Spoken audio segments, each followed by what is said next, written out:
Okay, all you dusty carpenters, today I'm going to show you how to make one of these panel doors. And what it is, I don't know if you can tell by the grain or not, but this is just a solid core birch door that you can get at, usually you can't get them at Old Blue or New Orange, you have to order them. But if you go to a regular lumber yard, they usually keep them in stock. And there's 1 3/8 inch, 1 3/8 thick. That's what most one panel doors are. There are some 1 3/4. Most of them are 1 3/8, so you can pick one up. And around here they usually run about $60, $50–$60 for a 32 inch. And what we're going to do, we're going to set up, and we're going to get set up. I'm going to show you how to set up your router to cut out for the inside panel. And then we're going to run with your router. We'll have to change some bits unless you have a couple of routers, which would be good. Then you can just keep a router set up for that. That's what I do. I just keep a router set up for doing these doors, and of course I keep a lot of that milled edging in stock because, you know, we sell quite a few of these doors. But let's get started. And what I've done is I've laid this out. We've got us a door down here, and you get your table, and you want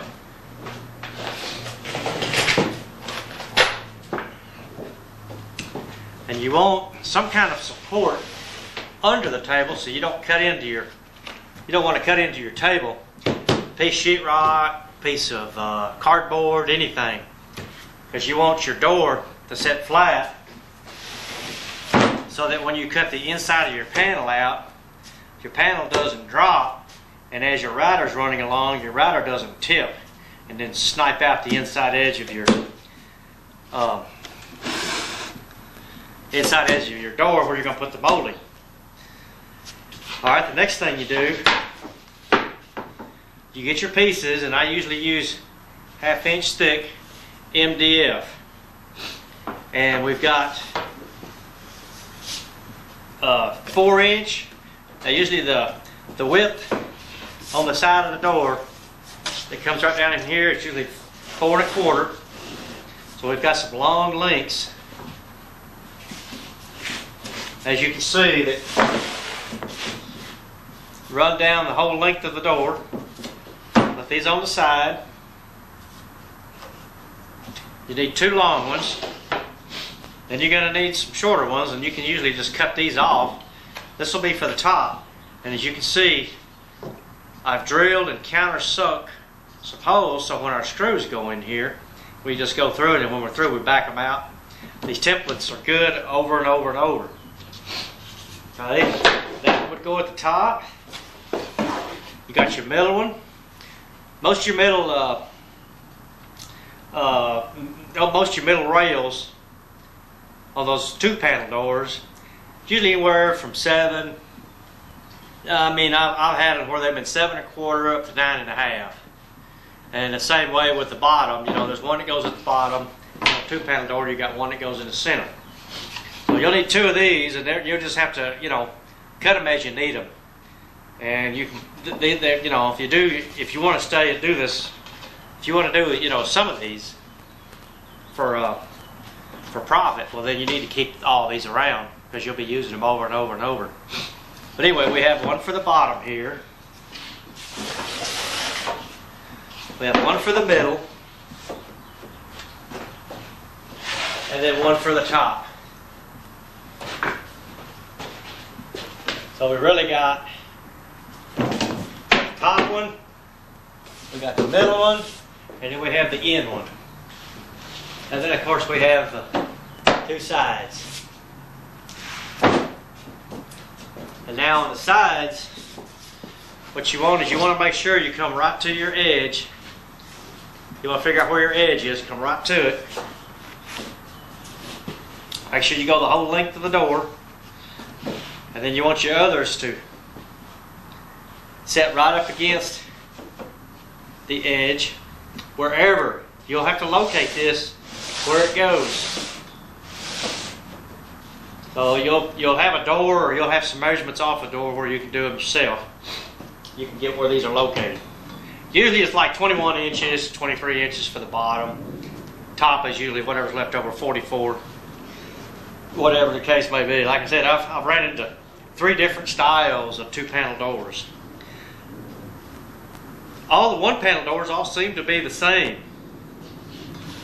You have like a 9-inch bottom, 4 1/4 top, and a 4 1/4 sides.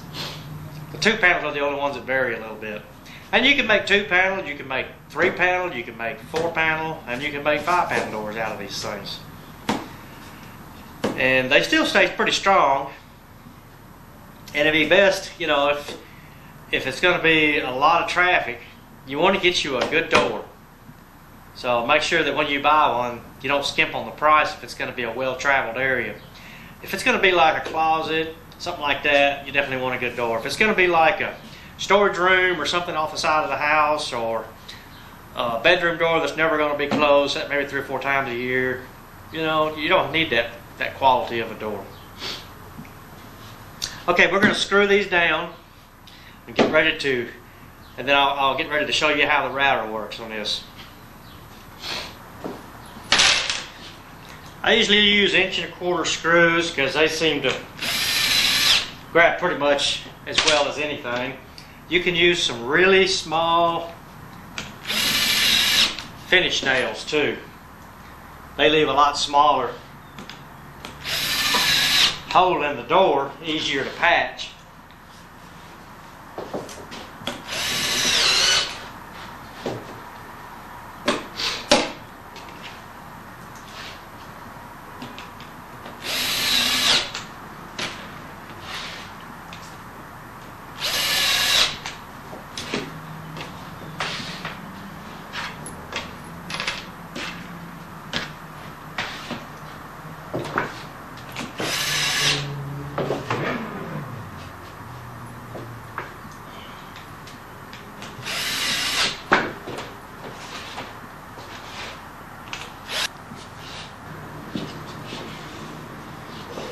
Okay, on your router, just whatever router you've got.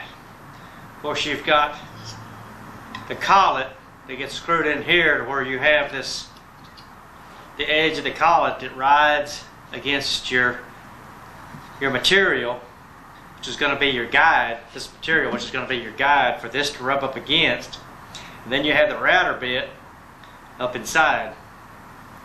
And get your instructions that came with your router, and it'll show you how to hook it up and set it up. And you want to make sure it's right before you start this, because once you get started and if something comes loose, this thing could slip. Next thing you know, you've dug into your guide, and you have to make a new guide, get a new door. We go right on down the list. Anyway, on the back side, then you want just a piece of whatever thickness your guide is. 1/2 inch, you want 1/2 inch. You got 3 1/4, you want 3 1/4 for this. So whichever one you have, make sure this is exactly the same. And the reason you do this is because if you didn't have it,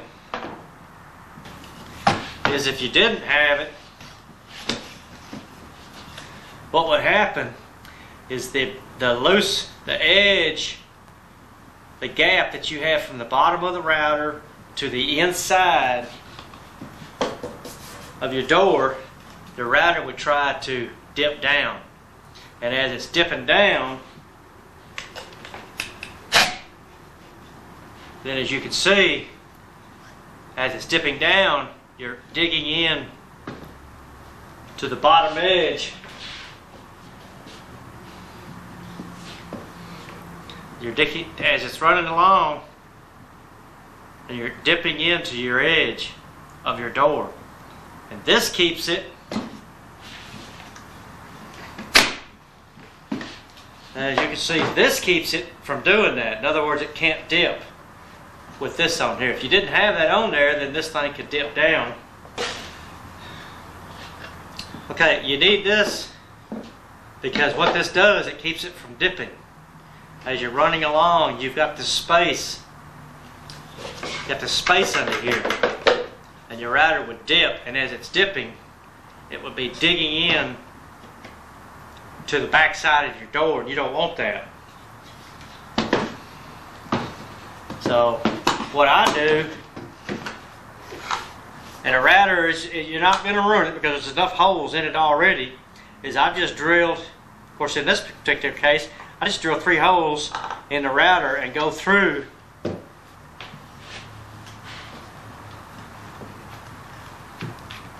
the base so that I can mount that on there. And the only reason I do 3 screws is because 1's okay, 2's better, and 3 is going to give me a little extra security of this thing coming loose on me.